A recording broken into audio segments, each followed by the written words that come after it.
There is a common refrain in professional sports that teams are willing to put up with more distractions the more talented a player is. We've heard countless reports of players getting in trouble with the law, only to be back on the playing field, often before there is even resolution to a given case. San Francisco 49ers general manager John Lynch has dealt with accusations of this with the organization's handling of Reuben Foster's domestic violence arrest.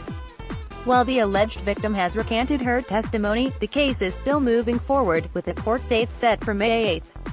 Lynch and the organization have said multiple times that they will see what the legal process reveals with regard to the charges. Lynch said that if it is proven true that Foster struck the woman, he will be released. That raises plenty of questions as to just what proven true entails, but Lynch has offered up a sort of bright-line rule on this.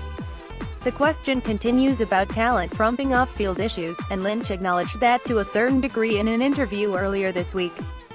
He made it clear that if Foster hit the woman he would be released, but he also acknowledged that a more talented player is generally going to get more tolerance when he is involved in distractions.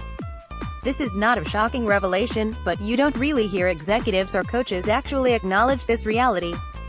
Lynch was discussing Foster's situation on KNBR, and Tom Tolbert asked if he agreed with this notion that the more talent a player has, the more tolerance an organization will have with him. Tolbert: I've always had a scale, I call it the talent tolerance scale. The more talent you have, the more tolerance an organization is gonna have for you. Do you agree with that, Lynch? I think to some degree, absolutely.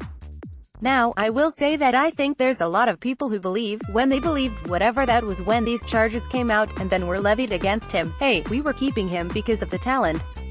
I think that's why we came out and spoke rather directly, that if this did indeed happen, as great as Reuben is, and shoot, I'll go out on a limb, and a lot of things have to happen, but I think he's Hall of Fame talent. He's got that in him.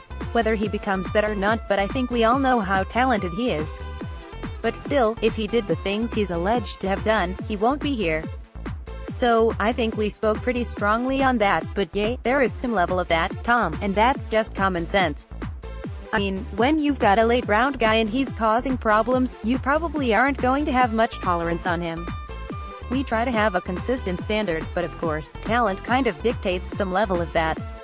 That's not to say that it's gonna make certain things okay, because a guy's extremely talented, but you do have a little more rope with a guy like that. I wanted to post the full quotation so people can get the full context of what Lynch is saying. Again, it's not exactly breaking news that talent factors into some decisions, but it's notable someone came out and straight said it. And it does raise the question of just where the line is for Foster in terms of repeated issues. Lynch's comments about Foster's talent show just how much he thinks of the linebacker. It will be something to track if Foster finds himself in any additional trouble.